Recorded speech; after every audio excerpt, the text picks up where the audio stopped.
What if everything you've been taught about earning your worth, through hustle, perfection, and pleasing others is wrong? And what if the very things you try to hide, your fears, your mistakes, your imperfections, are actually the path to a life of joy, belonging, and courage? These are the provocative ideas at the heart of the work of researcher and storyteller Dr. Brené Brown, explored in her groundbreaking book, The Gifts of Imperfection.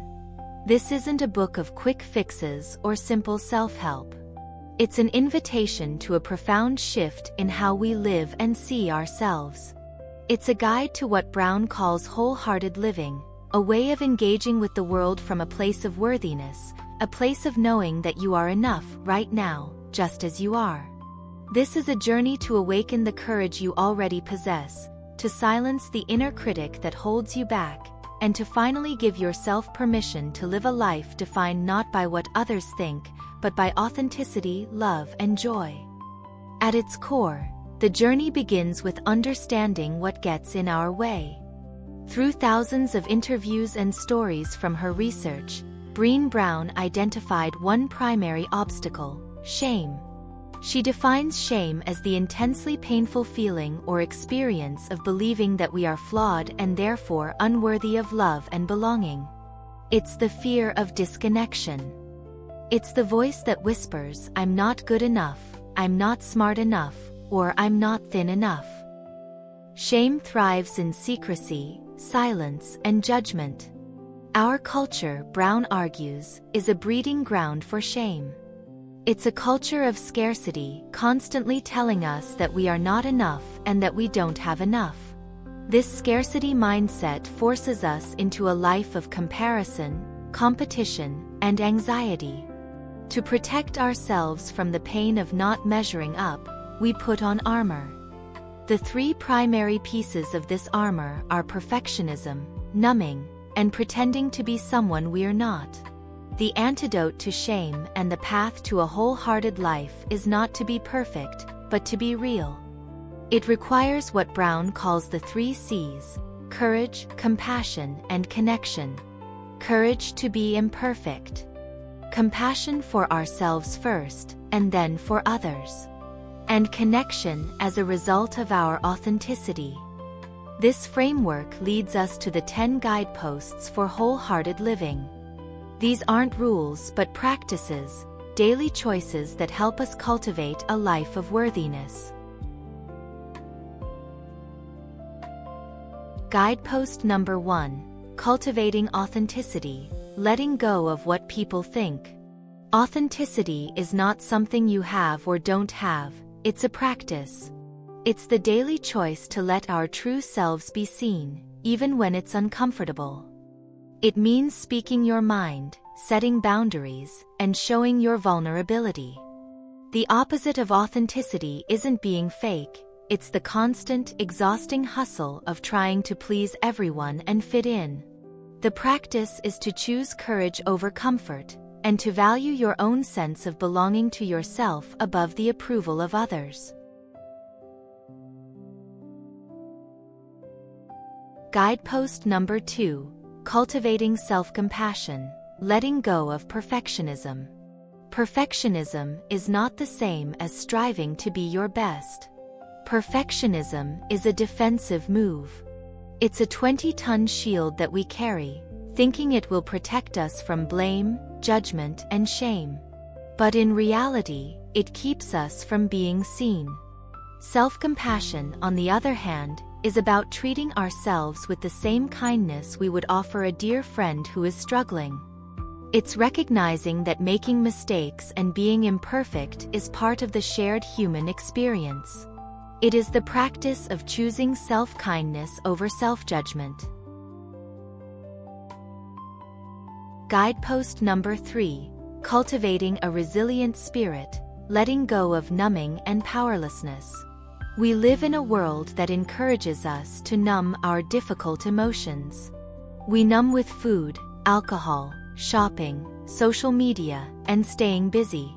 The problem, Brown explains, is that you cannot selectively numb emotion.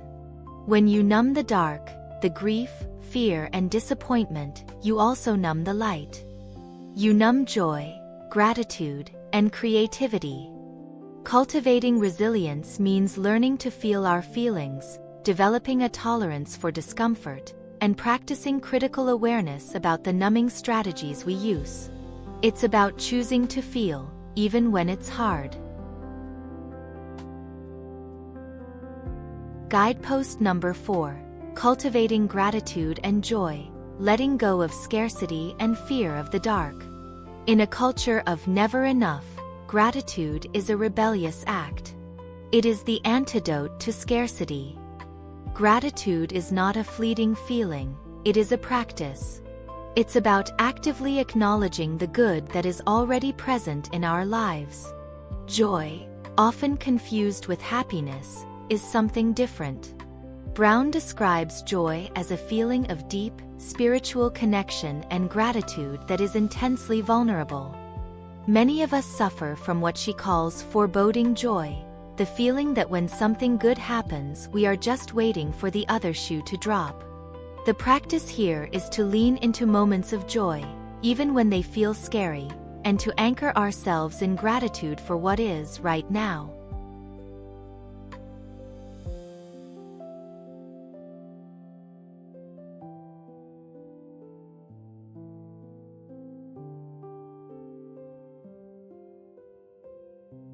Guidepost number 5. Cultivating intuition and trusting faith, letting go of the need for certainty. The modern world worships data and certainty. We want guarantees and 5-step plans. But a wholehearted life requires us to trust our gut, our intuition, and to have faith in things we cannot see or prove. Intuition is not magical. It's our brain's ability to recognize patterns and make connections based on our experiences. Faith is about believing in something bigger than ourselves and letting go of the need to control every outcome. This guidepost is about learning to quiet the noise of the outside world so we can hear our own inner wisdom. Guidepost number 6. Cultivating creativity, letting go of comparison. Brown defines creativity as the expression of our originality. We are all born creative, but somewhere along the way, many of us learn that what we make isn't good enough. The biggest killer of creativity is comparison. Comparison is about conformity and competition. It steals our joy and suffocates our unique gifts. The practice of cultivating creativity is simply to make things, to write, draw, sing, cook, garden, for the sake of doing it, not for praise or validation. It is to accept that our unexpressed creativity is not benign. It metastasizes into grief, rage, and judgment. Guidepost number 7. Cultivating play and rest, letting go of exhaustion as a status symbol and productivity as self-worth. Our culture wears exhaustion like a badge of honor. We equate being busy with being important. But human beings are wired for play and rest.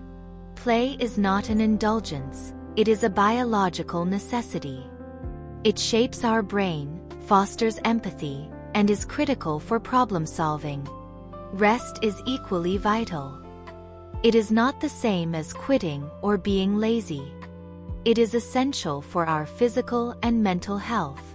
This practice involves deliberately scheduling time for play and honoring our need for rest, understanding that our worth is not measured by our productivity. Guidepost number 8. Cultivating calm and stillness, letting go of anxiety as a lifestyle. Many of us live with a constant, low-grade anxiety, a hum of worry that has become our baseline. We mistake this for being responsible or prepared. Cultivating calm and stillness is an active practice of quieting our minds and bodies. It might be through meditation, prayer, a walk in nature, or deep breathing. It's about creating space in our lives to just be, without the pressure to do. Stillness is not about a lack of activity, it's about a lack of anxiety.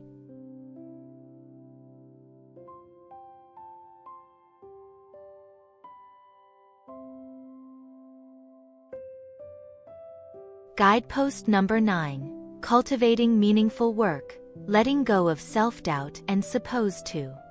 Meaningful work is a fundamental component of a wholehearted life.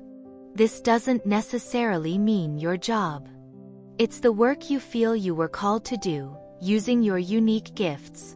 The biggest barriers are self-doubt, the "I'm not good enough" story, and the supposed tos, the expectations that family, friends, and society have placed on us. This guidepost calls us to acknowledge our gifts, to share them with the world, and to let go of the stable but soul-crushing path we think we are supposed to follow in favor of the work that gives us purpose. Guidepost number 10. Cultivating laughter, song, and dance, letting go of being cool and in control. As we grow older, we often become too self-conscious to be silly. We want to appear cool, composed, and in control. But laughter, song, and dance are expressions of pure, unadulterated joy and spirit. They are vulnerable acts that connect us to ourselves and to each other in a primal way. This practice is about giving ourselves permission to be goofy, to sing off-key, to dance with abandon, and to laugh until we cry. It is about letting go of our inhibitions and embracing the full spectrum of human emotion and expression. Embracing these 10 guideposts is not a linear process or a checklist. It is a lifelong practice of showing up, being seen, and living bravely, even when there are no guarantees. It is the work of a lifetime, and it is the gift of a truly authentic and connected life. What you've gained from this exploration is more than information, it's a map. It is a practical guide to move from a life driven by "what will people think?" to a life grounded in the quiet confidence of "I am enough." You now have a language for the struggles with shame and perfectionism, and a set of 10 powerful practices to build a foundation of worthiness. You can apply this in your life starting today by choosing one guidepost that resonates most deeply with where you are right now. You don't need to tackle all 10. Perhaps it's cultivating self-compassion by speaking to yourself with kindness the next time you make a mistake. Or maybe it's cultivating play and rest by scheduling 30 minutes of purposeless fun this week. Start small. The goal isn't mastery, the goal is practice. Now, here is a question to take with you. What is one thing you would do, create, or try if you were not afraid of failing or being judged? And finally, a thought to leave you inspired.